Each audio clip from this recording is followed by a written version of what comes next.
Halatana na pagtanong kita himpagkaon para haaton barangay.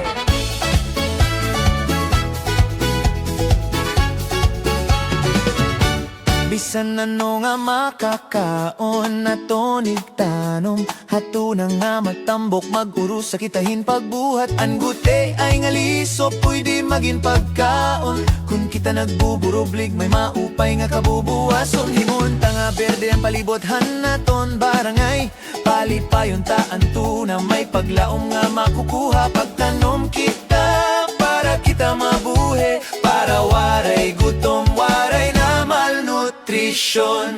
Halata na magburubligay kita, kamot ha kamot magkauro sa kita. Ang kalibungan naton at amanon, para hamas maopay nga kabubuwason. Pagtanom kita yung pagkaon, tanan na magburubligay, waray gutom, waray malnutrisyon, basta makakaupay. Kamalunggay, ganas, tanglad, dulaw, pechay, kamatis, tarong, kamote, kalipayan, makikitan. Pagtanom kita yung pagkaon, para hatanan, balang hoy, luyaw, po patolangan, ang palaya, sitwa, kapaya, saging, anda mo pa nga iba, hakamontaan, paglaom, hanat kabubuwason.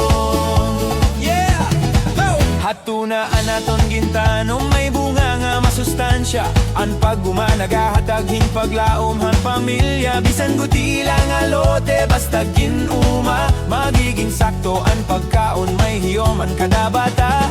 Ayaw paglangan na nananayan na dayon, ang pagtanom amo ang solusyon, para kabuhi nga himsog ngan malimpyo, masustansya nga kakawan tawo.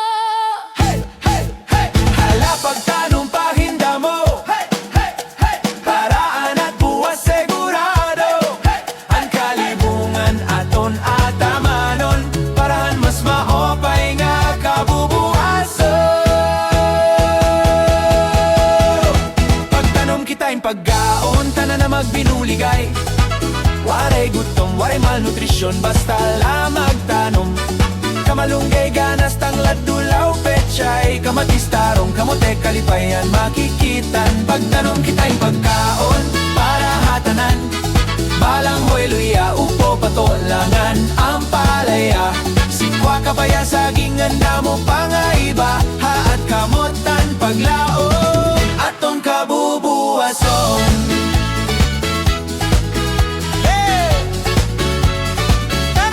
Pagtanom kita yung pagkaon, tama na ang pinuliga, waray gutom, waray malnutrisyon, basta lang magtanom. Kamalunggay, ganas, tanglad, dulaw, pechay, kamatis, tarong, kamote, kalipayan, makikitan, kitan. Pagtanom kita yung pagkaon.